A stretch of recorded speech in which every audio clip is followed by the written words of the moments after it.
sebelum masuk dalam pemberitaan firman Tuhan, mari kita berdoa. Kami bersyukur, ya Allah, karena di hari Pentakosta ini kami mengingat kembali tercurahnya Roh Kudus-Mu kepada para murid di Yerusalem. Dan sekarang kami akan membaca sebagian dari firman-Mu.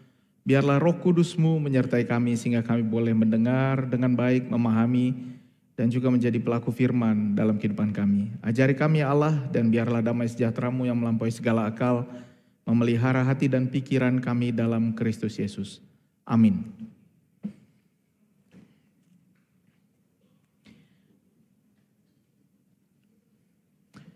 Saudara yang terkasih, firman Tuhan hari ini di hari Pentakosta ini diambil dari Kisah Para Rasul 2 ayat 1 sampai 13. Mari kita buka Alkitab kita. Saya mau coba dulu.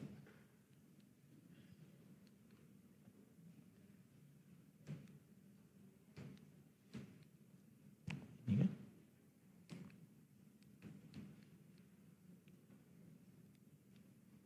Oke.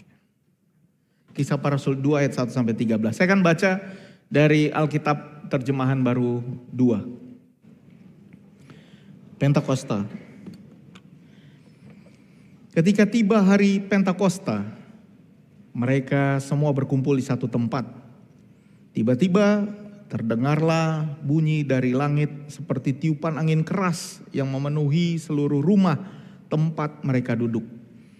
Tampaklah kepada mereka lidah-lidah seperti lidah api yang bertebaran dan hinggap pada mereka masing-masing.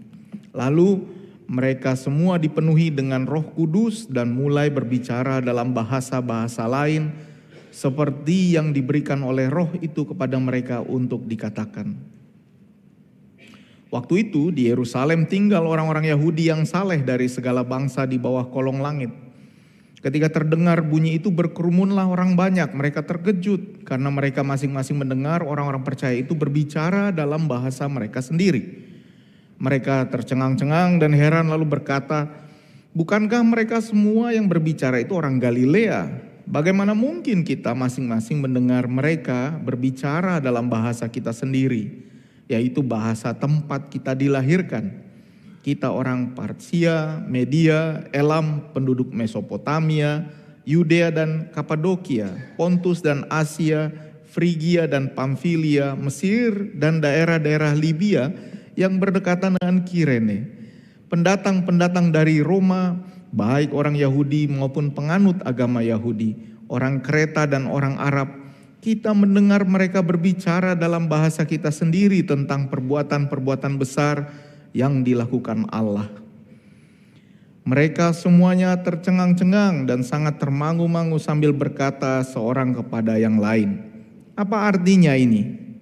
Namun yang lain menyindir, "Mereka sedang mabuk oleh anggur manis." Demikianlah firman Tuhan. Horas. Inamang, senang sekali bisa kembali berjumpa di hari Pentakosta ini. Juga semuanya berwarna merah. Wan Ina berwarna merah, bajunya Paduan Suara Anugerah hampir merah semuanya. Dan rasanya langsung panas menyala karena warna merah mendominasi. Hari Pentakosta, hari yang luar biasa karena saudara-saudara, pada hari Pentakosta ini kita merayakan kedatangan Roh Kudus. Dan dalam rangkaian masa Paskah kita tahu dari sejak kematian Kristus berakhir hari ini. Dan setelah ini, saudara-saudara, setelah ini minggu depan semua penutup altar warna gerejawi kita berubah menjadi hijau. Minggu biasa. Dan minggu biasa berarti minggu depan minggu Trinitatis, lalu setelah itu minggu biasa. Dan minggu biasa berarti khotbah-khotbah yang diingatkan adalah khotbah pelajaran tentang hidup. Jadi kalau sebelumnya tentang penderitaan Tuhan Yesus, kematian, kebangkitan, kenaikan Tuhan Yesus dan turun dari surga, lalu Roh Kudus turun dari surga, lalu sekarang kita bicara minggu depan kita bicara soal minggu-minggu setelah Trinitatis, lalu minggu sesudah Trinitatis. Nah saudara-saudara, dalam rangkaian masa Paskah ini, kita tadi membacakan pengakuan iman rasuli secara khusus bagian tentang Roh Kudus. Dan Roh Kudus selalu dikaitkan dengan gereja. Roh Kudus dalam pengakuan iman rasuli kita sesudah dikatakan aku percaya pada Roh Kudus, sesudah itu selanjutnya adalah tugas gereja. Itu sebabnya pembicaraan mengenai Roh Kudus berarti pelimpahan tugas kepada kita di dunia, khususnya di dalam gereja.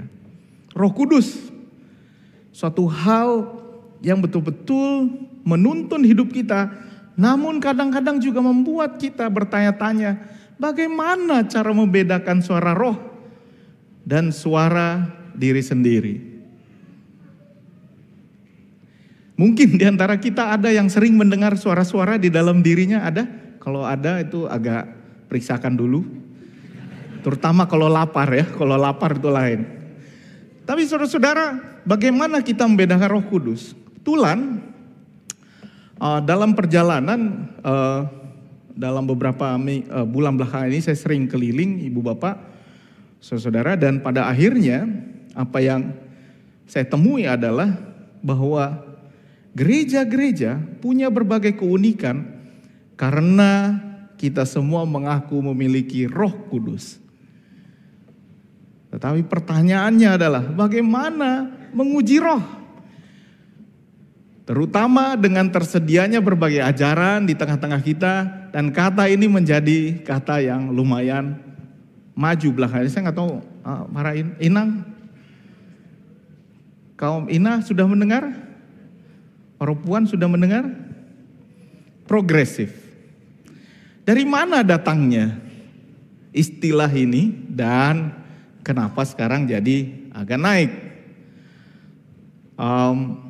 Saudara-saudara, progresif dalam kamus bahasa Indonesia arahnya bagus, artinya bagus, ya, ke arah kemajuan, haluan ke arah perbaikan, bagus, progress to progress. Tapi kemudian ketika bicara tentang Kristen progresif, agak jadi membingungkan karena apa yang disebut dengan Kristen progresif? Apakah dia bicara mengenai Kristus yang bukan satu-satunya juru selamat?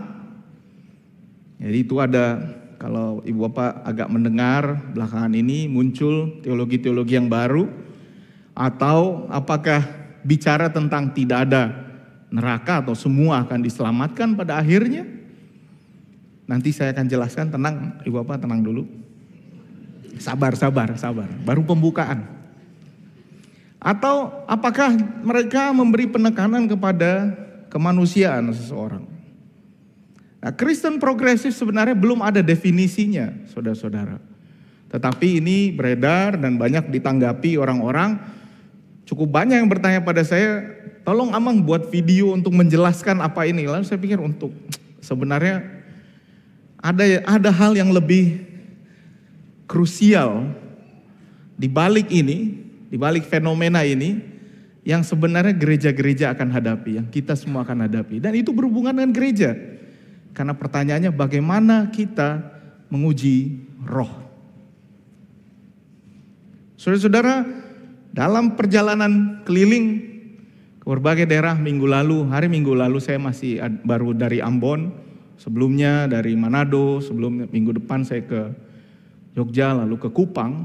Kami mengadakan ada yang namanya seminar pembaruan dokumen keesaan gereja PGI. Jadi PGI, Persekutuan Gereja-Gereja di Indonesia, punya dokumen di mana semua anggotanya harus mengadopsi dokumen ini. Dokumen ini judulnya tentang pemahaman bersama iman Kristen. Ada beberapa dokumen, salah satunya itu, dan berbicara tentang bagaimana kita bisa mengenal mana gereja yang kita akui sebagai gereja anggota atau mana yang bukan. Mana yang kalau orang HKBP bahasa, mana yang sepemahaman, mana yang sealiran, mana yang seasas dengan HKBP. Itu pertanyaan tuh. Kalau mengundang khotbah pendeta, seasas atau tidak? Repot gitu. Bagaimana cara mengujinya? Jadi dalam percakapan itu kami menemukan berbagai dialog, dan saya menyampaikan ini juga saudara-saudara. Pada saat ini ada overproduksi sarjana teologi. Saudara-saudara adalah mungkin bagian dari jemaat. Pertama sekali saya menyampaikan ini kepada jemaat. Ada overproduksi sarjana teologi. Pada saat ini saudara-saudara, ada 384 sekolah teologi atau fakultas teologi di Indonesia. 384. 384. Tolu ratus walu puluh opat. 384. Apa lagi? 384. Satu sekolah, saya menemukan satu sekolah punya 2.500 mahasiswa S1 teologi. Satu sekolah ya, 2.500 bagi 4, berapa itu? 2.500, 800 ya?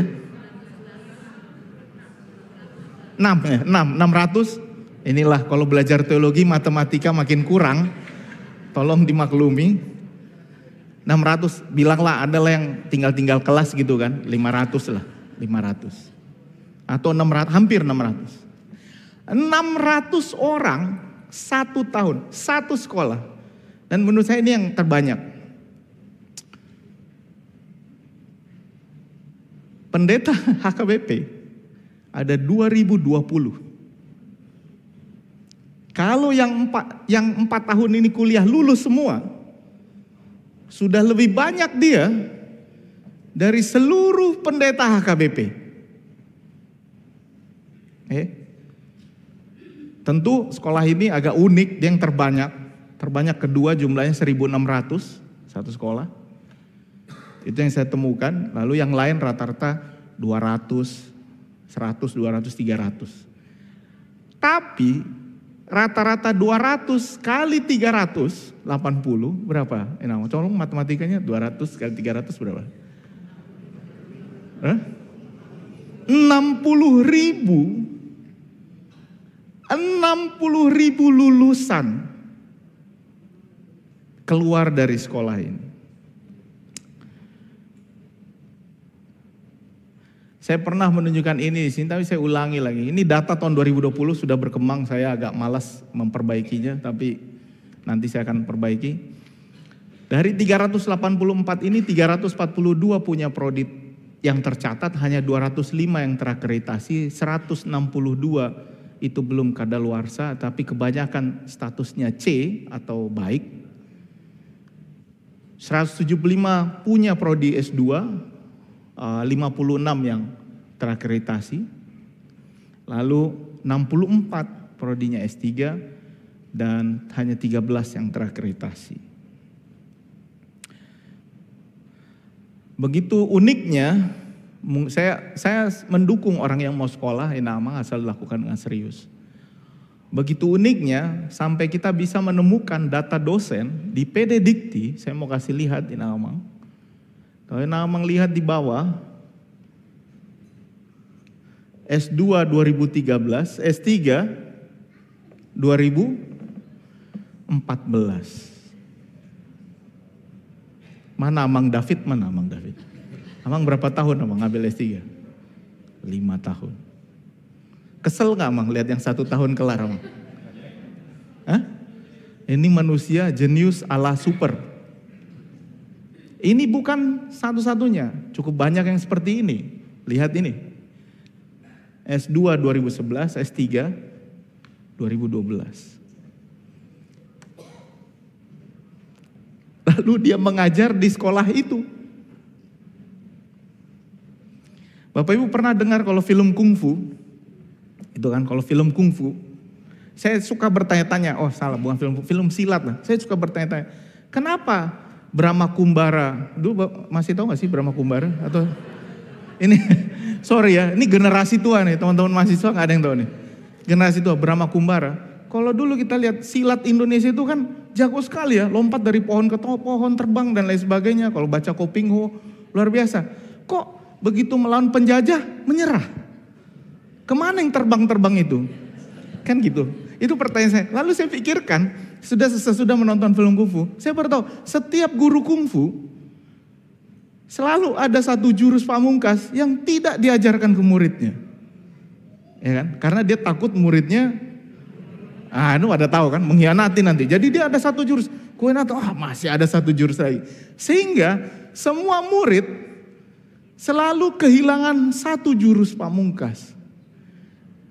Makanya saya pikir Brahma Kumbara ke Belanda, mungkin udah 13 generasi, 13 jurus sudah hilang. Makanya gak bisa terbang lagi. Begitulah dosen ini. Kalau dosen lulusan sekolah itu 1 tahun kuliah, mengajar mahasiswa di sekolah itu, lulusnya bagaimana kira-kira? Lulusannya minus. Kan gitu. Nanti lulusannya ini mengajar lagi di situ, minus 2. Sesudah 5 generasi, walau alam. Baru muncul doktrin-doktrin yang baru. Kenapa Ibu Bapak? Karena kalau tukang bengkel, belajar bengkel, dia buka bengkel. Akuntan belajar akuntansi, jadi akuntan. Orang belajar teologi jadi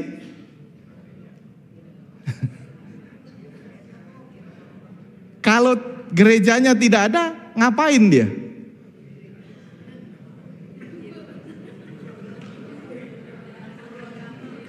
Semoga jadi sintua, ya kan? Itu nggak apa-apa. Oke. Yang bahaya adalah kalau kemudian muncul gereja-gereja baru, yang sayangnya kemudian akhirnya punya ajaran-ajaran yang tidak bisa kita verifikasi. Mereka akan memproduksi lebih banyak pendeta dibandingkan jumlah yang sanggup kita produksi. Sehingga kalau yang diambil nanti asas demokrasi, sudah pasti yang serius kalah jumlah. Dan cara paling gampang adalah video-video YouTube dan podcast. Karena itu saudara-saudara, pandangan-pandangan yang diungkapkan belakangan ini sebenarnya bukan hal yang baru. Banyak sekali pandangan yang berbeda di abad ketiga. Misalnya ada yang mengatakan Kristus itu diciptakan kemudian. Dia tidak ada dari awalnya. Atau Roh Kudus itu datangnya belakangan. Banyak sekali ajaran-ajaran yang dulu pernah dilawan oleh para bapak gereja kita. Misalnya ajaran bahwa tidak ada itu kejatuhan di dalam dosa asal misalnya. Atau bahwa orang ada yang sampai mengatakan orang yang berdosa tidak boleh masuk gereja. Jadi lebih ekstrim juga. Atau bahwa Kristus diciptakan oleh Allah Bapa. Karena itu Kristus bukan satu-satunya penyelamat. Masih ada penyelamat yang lain. Ini ajaran-ajaran seperti ini sudah ada Ibu Bapak. Sudah sejak lama ada. Bukan hal yang baru. Tapi buat kita ini menjadi baru karena belakangan ini semakin banyak ajaran-ajaran yang tidak bisa lagi kita verifikasi. Karena itu bagaimana caranya kita mengenal Roh Kudus? Karena semua ini akan mengatakan saya punya Roh Kudus. Semuanya akan mengatakan hal yang sama. Dan ini bukan untuk mengajarkan, kita harus menghakimi mereka. Di dalam pengakuan iman HKBP, kita katakan Roh Kudus itu adalah roh Allah yang memelihara, menuntun, bernubuat, meneguhkan hukum keadilan yang ada di dunia ini. Roh Kudus juga yang menggerakkan gereja untuk menjalankan oikumene, koinonia, marturia, dan diakonia.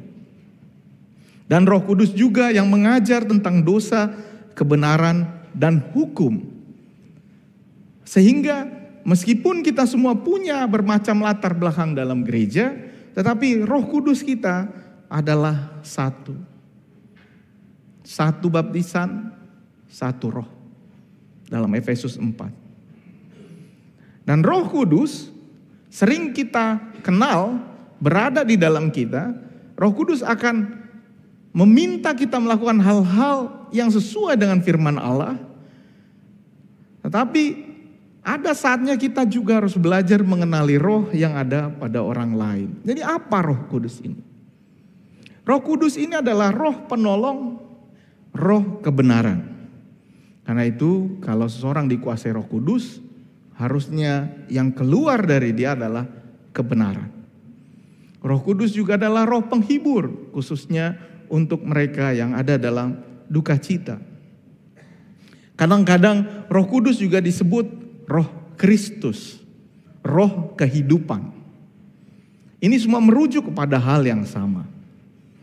Dan tanda Pentakosta yang kita lihat pada hari ini adalah, tanda uniknya adalah ada angin yang kuat, ada lidah api, dan terakhir ada bicara dalam bahasa lidah. Dan di sini saya mau menjelaskan sedikit Ibu Bapak, Saudara-saudara, bahasa lidah, glosolalia atau disebut sebagai bahasa roh, ada dua jenis. Yang pertama adalah bahasa roh dipahami sebagai bahasa orang lain, dan yang kedua bahasa roh sebagai bahasa yang sama sekali berbeda dan tidak ada yang paham.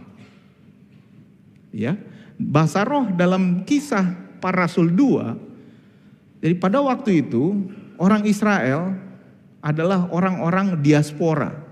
Mereka sudah banyak terserak, dikirim ke berbagai negara. Sama seperti sekarang, kalau Bapak Ibu pernah ke Israel, Bapak Ibu akan lihat Israel itu sebenarnya dipenuhi dengan orang-orang dari bermacam warna kulit. Ya, ada dari Ethiopia, saya tahu ada sekitar 30.000 orang Ethiopia yang kembali ke Israel sebagai Israel diaspora. Ada macam-macam, bahkan dari Tiongkok juga ada satu suku yang dikatakan kami dari Israel. Mereka semua bertemu di Israel. Dan pada waktu itu mereka sedang beribadah di Yerusalem, merayakan Pentakosta bagi mereka. Dan ketika mereka berkumpul, mereka yang datang dari berbagai daerah kemudian mendengar para murid yang kepenuhan Roh Kudus lalu berkata-kata dalam bahasa mereka. Sehingga Ibu Bapak, bahasa roh yang ada dalam Kisah Para Rasul 2 bukanlah bahasa roh yang tidak bisa dipahami orang, tetapi justru bahasa manusia yang lain yang ada yang bisa mendengar dan memahaminya.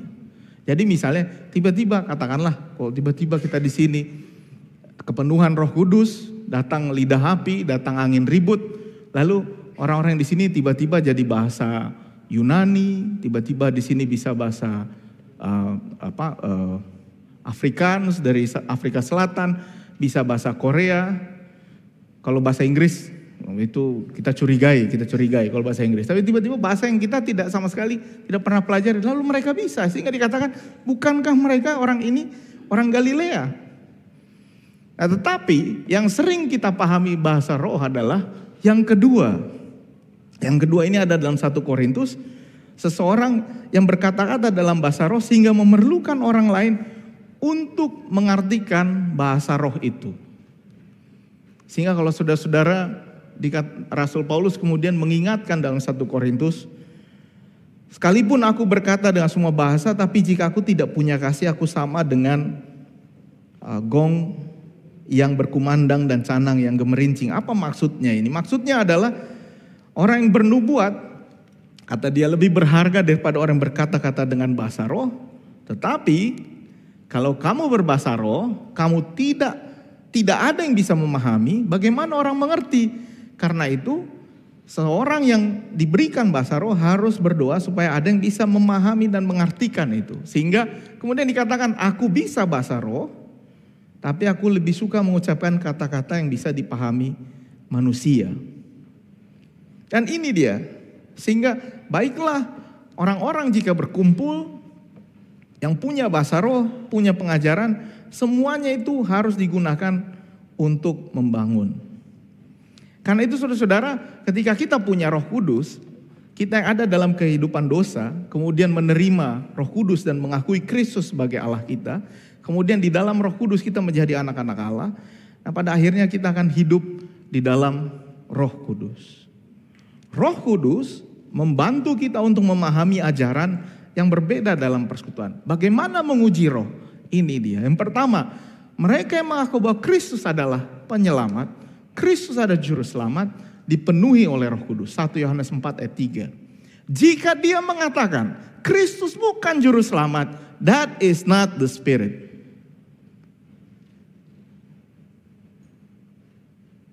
Jadi buat teman-teman kalau masih bingung ini benar atau enggak, if one claims that one has the Spirit, but say that Jesus Christ is not our Lord and Savior, or not the only Lord and Savior, then it is definitely not the Spirit.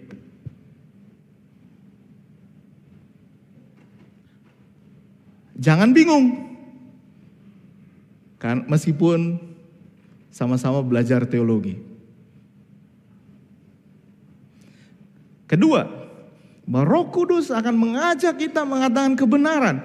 Jika orang ini, bukan satu orang spesifik, tapi jika ada yang mengatakan, saya punya Roh Kudus, saya mengajarkan ajaran, tapi kemudian kita lihat dari hidupnya, bahwa dia sebenarnya tidak melakukan kejujuran, mengambil keuntungan untuk dirinya sendiri, pada akhirnya keuntungan finansial, then it is not the Spirit. Jangan ragu.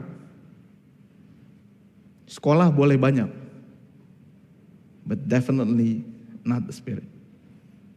Karena itu saudara-saudara, menghujat Roh Kudus adalah salah satu dosa yang tidak bisa diampuni lagi. Karena ketika kita menolak Roh Kudus, kita berarti menolak Allah berpartisipasi dalam diri kita. Karena kita mengakui Kristus berkat Roh Kudus.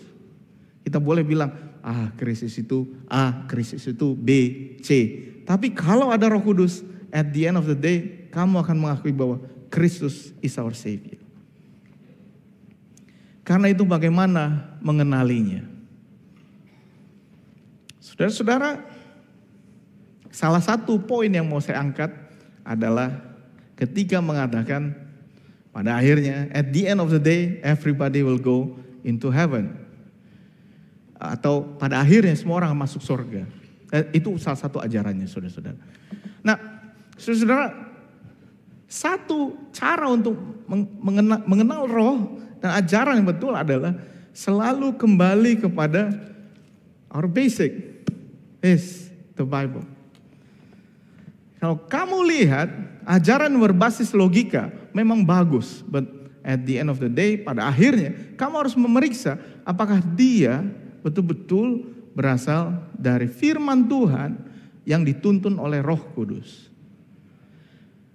Seseorang yang mengatakan bahwa neraka adalah konsep buatan, itu betul-betul tidak membaca Alkitabnya. Karena dalam Alkitab banyak sekali referensi, bahkan Tuhan Yesus mengatakan orang akan dilemparkan ke dalam jurang yang dalam dan di mana ada kertak gigi. Matius 25. Beberapa teks Tuhan Yesus katakan begitu. Jika dia bercerita tentang Lazarus, dia bercerita tentang itu. Nah, sekarang itu saudara-saudara, idenya yang ditawarkan adalah karena Tuhan sayang semua orang, Tuhan ingin semua orang selamat, maka Tuhan kemudian pada akhirnya akan menyelamatkan semua orang. Menarik sekali ide ini, menarik sekali. But it is definitely not the Spirit. Kenapa?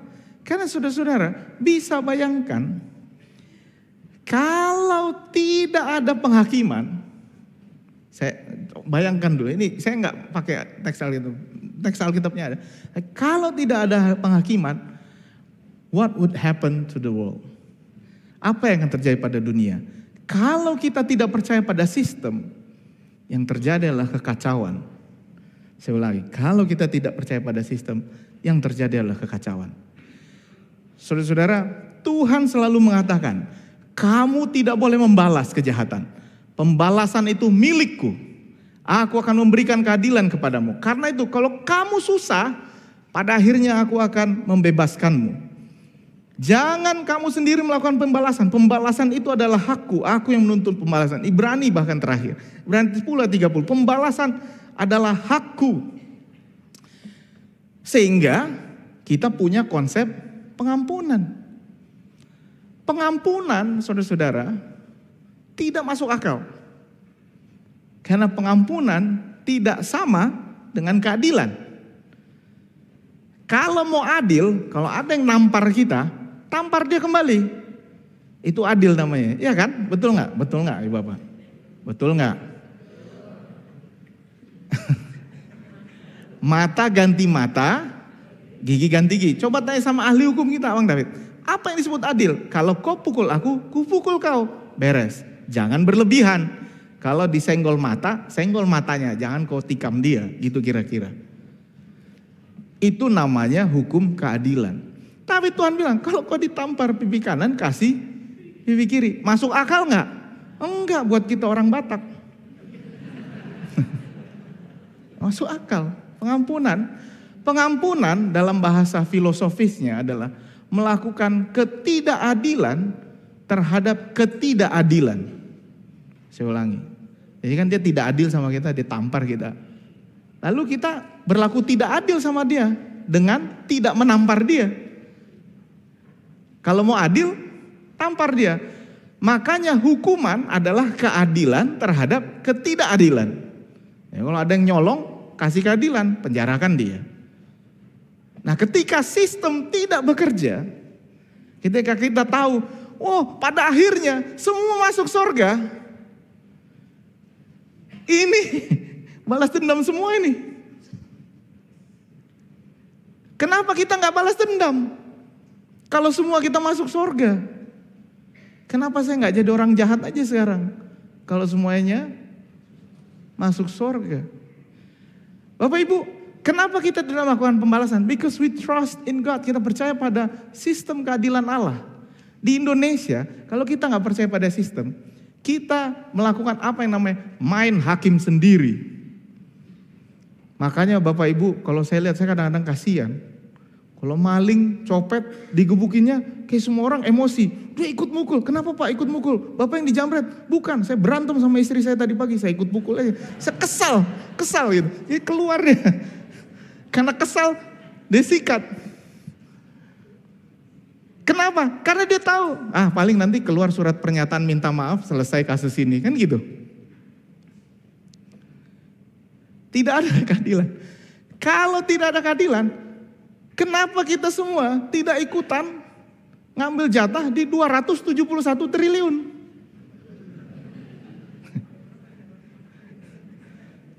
Saya kadang-kadang bingung juga ya. Kok di 50 triliun gak ketahuan? Hah? Ina Amang kalau uangnya hilang 100 juta, tahu gak kira-kira? Tahu lah Mang, orang gak ada uangnya gitu. Nah, Ina, saya serius nanya. Ina Amang kehilangan 100 juta. Kira-kira tahu gak? Negara kita ini, kalau masa 100 triliun hilang, nggak curiga gitu. 100 triliun, 50 triliun lah, 50. Ini sampai 271, ngeri. Orang Batak bilang ngeri. Kalau kita tidak percaya pada sistem, tidak percaya pada keadilan, kita akan melakukan semuanya sendiri, Bapak. Untuk apa kita menunggu Tuhan melakukan pembalasan? Enak aja, gua aja yang balas sekarang. Toh masuk surga juga. Kenapa nggak nyuri dari sekarang? Karena kita tahu Tuhan lihat, Tuhan punya pembalasan. Makanya kita tidak melakukannya. Bayangkan kalau ada ajaran seperti ini, pada akhir semua orang masuk surga. Ini betul-betul berbahaya bagi stabilisasi, kestabilan, keadilan. Makanya Tuhan bilang, lu jangan balas. Itu hak gua. Ampuni dia. Dan itulah suara Roh Kudusnya, saudara-saudara. Karena itu cara mengujinya. Jika buah dari pengajarnya tidak baik, then we can be sure, kita bisa pasti bahwa itu bukan dari Roh Kudus. Ya, buat teman-teman anak-anak muda, semoga firman Tuhan hari ini menguatkan, betul-betul tahu, oh ya, bagaimana cara menjawab, bagaimana cara melihatnya. Tetapi di sisi lain, Ini bukan satu-satunya masalah yang akan kita hadapi di depan. Ibu bapak, kita punya banyak lulusan yang tidak punya pekerjaan. Seperti saya bilang tadi, belajar teknik mesin, buka bengkel. Belajar musik, jadi DJ. Belajar Alkitab, jadi Sintu, aduh. Jadi apa? Makanya sekarang saudara-saudara yang terjadi adalah di daerah-daerah ada terjadi fenomena ini. Mungkin saya nggak tahu apakah ibu bapak sadar apa enggak ya, karena saya sering kali. Sekarang mulai banyak gereja keluarga. Dengan lulusan ini dia harus mulai meraih jiwa yang baru. Biasanya dimulai dari keluarganya. Mulai kebaktian-kebaktian keluarga, mulai nanti nambah, nanti jadi satu unit. Mulailah banyak gereja-gereja keluarga. Tarutung begitu muncul satu yang agak besar, semua kaget. Jangan kaget, itu konsekuensinya. Karena itu apa yang harus kita lakukan? Kita harus menguatkan jemaat untuk mengetahui bagaimana cara memilah dan memilih, menguji roh yang datang pada kita. Nasihat pada kita adalah carilah kehendak Allah di dalam rohnya, berdoalah saudara-saudara. Baca firman Tuhan, read the text. When in doubt, kalau ragu, read the text. Kedua, nah jangan baca sendiri. Karena kadang-kadang kita nggak tahu isinya. Jadi adalah dalam persekutuan. Karena gereja esensinya bukan hanya soal berkomunikasi dengan Tuhan, mendengar firman Tuhan, tapi juga persekutuan. Ada dalam persekutuan, kita tumbuh bersama. Pada akhirnya jika kita punya panggilan dalam hidup kita, maka kita dipanggil juga untuk ikut menopang pekerjaan-pekerjaan gereja yang dikuasai oleh Roh Kudus. Semoga firman Tuhan hari ini menguatkan kita, mengetahui how to discern, bagaimana membedakan dengan hati-hati apa yang menjadi karya Roh Kudus dalam kehidupan kita dan di sekitar kita. Kiranya Tuhan menguatkan kita. Amin. Mari kita berdoa.